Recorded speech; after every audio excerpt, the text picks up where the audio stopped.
I'm sorry I had to pause the video for a second. Something was going on over here. So anyway, we factor out the 2x plus 1, and we get, if I take the 2x plus 1 out of this one, I get x. If I take the 2x minus 1 out of this one, I have minus 3. So we have two terms now, and they both have 2x plus 1 in both of them. So I take out the 2x plus 1, I'm left with x. And then take out the 2x plus 1, I'm left with minus 3. So I get 2x plus 1 equals 0, or x minus 3 equals 0. So here subtract 1, and then divide by 2. And then here, add 3 to both sides. So this one gives me negative 1/2, and this one gives me 3. Now you're kind of suspicious about the negative 1/2 because it's negative. But just because this one's negative and this one's positive does not mean that this one's not going to be good and this one will be. So let's check them. So if I plug this into the top equation, negative 1/2 would not work. So this is no good because you can't take the log of a negative number. And then if I plug in 3, that would be positive. 2 times 3 plus 3 would be 6 plus 3 would be 9. That's positive. And 2 times 3 is 6. Minus 3 would be 3. Also positive. So this is a good answer. So now problem number 4. And I'm just trying to do a bunch of these so that you can kind of see how they work. So if I have log to the base 4 of x plus 3 plus log to the base 4 of x minus 3 is equal to log to the base 4 of 4x plus 3.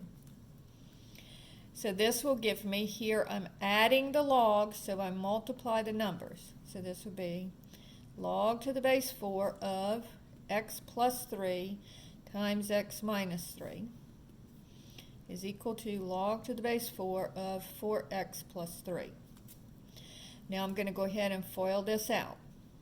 So log to the base 4 of x times x is x squared, x times negative 3, negative 3x, 3 times x plus 3x, and 3 times negative 3, negative 9, equals log to the base 4 of 4x plus 3. And then combining my like terms, I get log to the base 4 of x squared minus 9 is equal to log to the base 4 of 4x plus 3. And so since we have log to the base 4 on both sides, I can just get rid of it, because if log to the base 4 of this is equal to log to the base 4 of this, then this has to be equal to this. So this would be x squared minus 9 is equal to, so just scratch the log to the base 4, is equal to 4x plus 3. Now I have an x squared, so that means I have to set it equal to 0 and factor it. So I'm going to bring the 4x over, and I'm going to subtract 3. So I'll get x squared minus 4x minus 12 equals 0. I'm going to look at the factors of negative 12. So that's negative 1 times 12, negative 2 times 6, or negative 3 times 4. I'm looking for 4 to start with.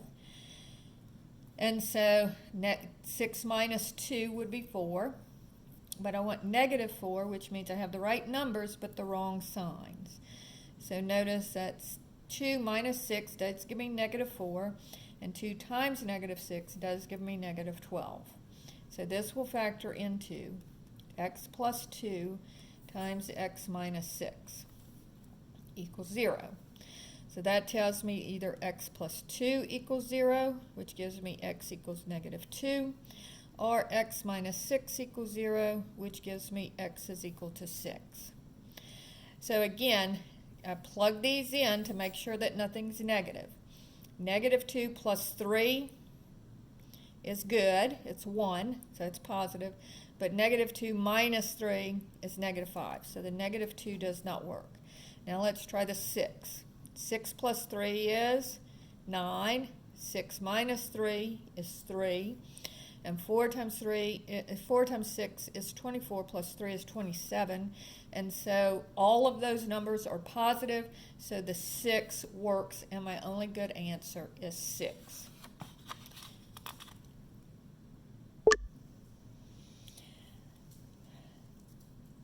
Problem number 5 says 2 times the natural log of x plus 1 is equal to the natural log of 4x plus 25.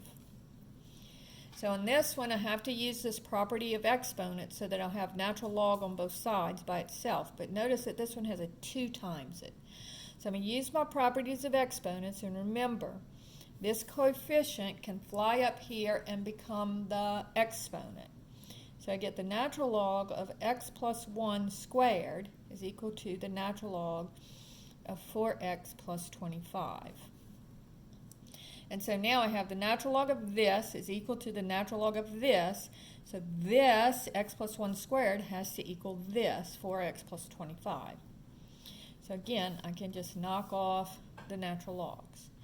So x plus 1 squared equals 4x plus 25. And then I square that. And remember, you can't just square the x and square the 1. It means x plus 1 multiplied by itself. And so that would give me x squared, foiling this out, plus x plus 1 equals 4x plus 25. I get x squared plus 2x plus 1 if I combine my like terms, equals 4x plus 25. And then I have to set it equal, because I have an x squared, set it equal to 0 and factor it. So subtract the 4x and subtract the 25. So I get x squared minus 2x minus 24 equals 0. So now I'm looking at the factors of negative 24. So negative 1 and 24, negative 2 and 12, negative 3 and 8, or negative 4 and 6. I'm looking for the number 2, so 4 and 6 would give me 2, but I want negative 2, so right numbers but wrong signs, so I change both the signs. So this will factor into x plus 4 times x minus 6.